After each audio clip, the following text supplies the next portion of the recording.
ក្រៅពីបង្កវិបត្តិសេដ្ឋកិច្ចសង្គ្រាមនៅអ៊ីរ៉ង់នឹងបន្សល់ទុកផលលំបាកប៉ះពាល់ដល់សុខភាពធ្ងន់ធ្ងររាប់ទសវត្សរ៍ទៅមុខទៀត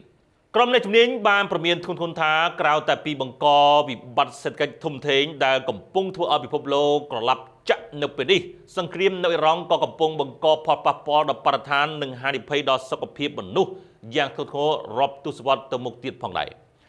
ការឆេះកន្លែងស្តុកប្រេងការខូចខាតកប៉ាល់និងការវាយប្រហារដោយមីស៊ីលកំពុងបញ្ចេញសារធាតុគីមីនិងលោហៈធាតុគីមី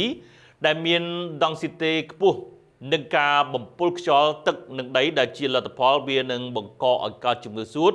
បញ្ហាបេះដូងនិងជំងឺមហារីកជាដើមទីប្រឹក្សាសារព័ត៌មាន AP បានរាយការណ៍កាលពីថ្ងៃទី26ខែមីនាថាក្រៅតែពីបង្កវិបត្តិសេដ្ឋកិច្ចធ្ងន់ធ្ងរសង្គ្រាមនៅអ៊ីរ៉ង់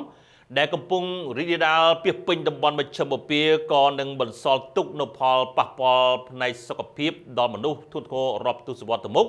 ហើយក្រុមអ្នកជំនាញបានប្រមានថាការបំពុលបរិស្ថាននេះអាចបង្កគ្រោះថ្នាក់ដល់កសិកម្មបំពុលទឹកផឹកនិងបង្កបញ្ហាសុខភាពរយៈពេលវែងដូចជាជំងឺសួតបញ្ហាបេះដូងនិងជំងឺមហារីកជាដើមជាក់ស្ដែងនៅតំបន់ខ្លះគេសង្កេតឃើញថាមានភ្លៀងខ្មៅជាលបាយនៃផេះនិងសារធាតុគីមីពុលបានធ្លាក់រួចទៅហើយដែលបង្កើនការព្រួយបារម្ភកាន់តែខ្លាំងចំពោះបញ្ហាសុខភាពរហូតមកទល់ពេលនេះក្រុមអ្នកជំនាញបានកត់ត្រាឧបតហេតុបរិស្ថានជាង400ករណីដែលជាប់ទាក់ទងទៅនឹងសង្គ្រាមនៅអ៊ីរ៉ង់បើទោះបីជាទំហំខូចខាតពិតប្រាកដនៅតែមិនទាន់ច្បាស់លាស់ក៏ដោយចុះទន្ទឹមនឹងនេះការគ្រប់គ្រងទឹកក៏ប្រឈមនឹងហានិភ័យផងដែរដោយប្រទេសជាច្រើននៅក្នុងតំបន់មជ្ឈិមបូព៌ាពឹងផ្អែកលើរោងចក្រចម្រោះទឹកប្រៃទៅជាទឹកសាបហើយការខ្វះខាតឬការបំពុលណាមួយអាចកាត់បន្ថយការទទួលបានទឹកស្អាតសម្រាប់ផឹកសង្គ្រាមនៅអ៊ីរ៉ង់ក៏កំពុងបង្កើនការបំភាយឧស្ម័នផ្ទះកញ្ចក់ចូលទៅក្នុងបរិយាកាសផងដែរ